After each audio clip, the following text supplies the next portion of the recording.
الشيطان الرجيم بسم الله الرحمن الرحيم اللہ کے نام سے شروع جو نہایت مہربان رحمت والا. فأنجيناه والذين معه برحمة منا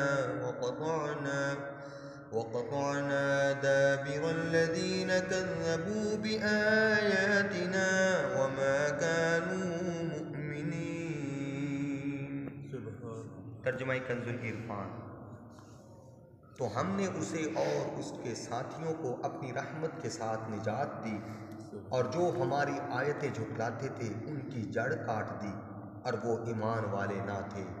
فانجینا، تو ہم نے اسے نجات دی. اس آیت میں قوم عاد پر نازل ہونے والے عذاب کا ذکر ہے.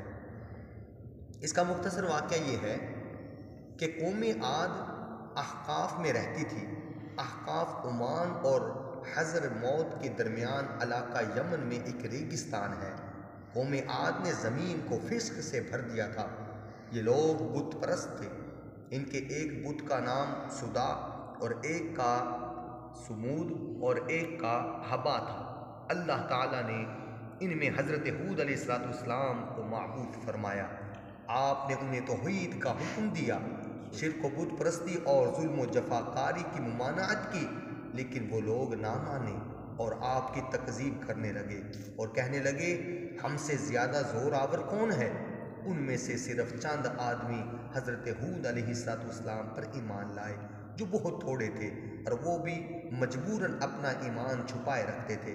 ان مومنین میں سے ایک شخص کا نام مرصد بن سعد تھا. وہ اپنا ایمان مخفی رکھتے تھے. جب قوم نے سرکشی کی اور اپنے نبی حضرت ہود علیہ السلام کی تکذیب کی اور زمین میں فساد کیا اور ستم گاریوں میں زیادتی کی اور بڑی بڑی مضبوط عمارتیں بنائیں، تو اللہ تعالیٰ نے ان پر بارش روک دی. 3 سال بارش نہ ہوئی. اب وہ بہت مصیبت میں مبتلا ہوئے. اور اس زمانے میں دستور یہ تھا کہ جب کوئی بلا یا مصیبت نازل ہوتی تھی تو لوگ بیت الحرام میں حاضر ہو کر اللہ تعالیٰ سے اس مصیبت کو دور کرنے کی دعا کرتے تھے.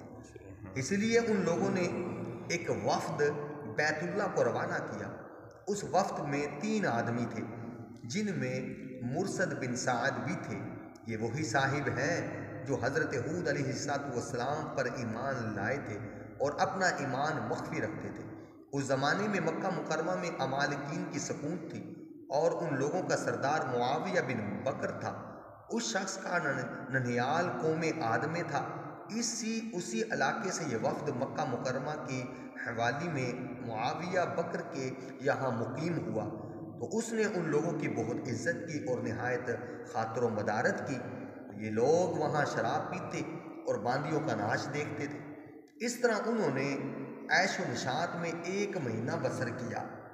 معاویہ کو خیال آیا کہ یہ لوگ تو راحت میں پڑ گئے اور اس کی قوم کی مصیبت کو یہ بھول گئے جو وہاں گرفتار بلا ہے. مگر معاویہ بکر کو یہ بھی خیال تھا کہ اگر وہ ان لوگوں سے کچھ کہے تو شاید وہ یہ خیال کریں کہ اب اس کو میزبانی گراں گزرنے لگی ہے. اس لیے اس نے گانے والی باندی کو ایسے اشعار دیے جن میں قوم عاد کی حاجت کا تذکرہ تھا. جب باندی نے وہ نظم گائی تو ان لوگوں کو یاد آیا کہ ہم اس قوم کی مصیبت کی فریاد کرنے کے لیے مکہ مکرمہ بھیجے گئے ہیں. اب انہیں خیال ہوا کہ حرم شریف میں داخل ہو کر قوم کے لیے پانی برسنے کی دعا کریں.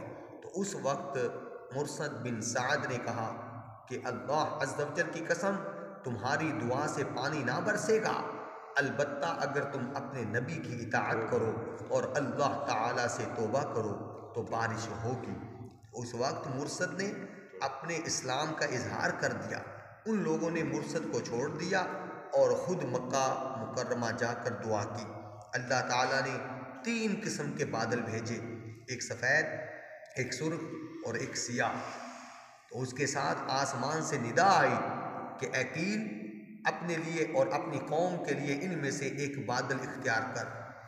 اس نے اس خیال سے کہ سیاہ کو بادل کو اختیار کیا کہ اس سے بہت پانی برسے گا، چنانچہ وہ بادل قوم عاد کی طرف چلا اور وہ لوگ اس کو دیکھ کر بہت خوش ہوئے، مگر اس سے ایک ہوا چلی جو اس شدت کی تھی کہ اونٹوں اور آدمیوں کو اڑا اڑا کر کہیں سے کہیں لے جاتی تھی۔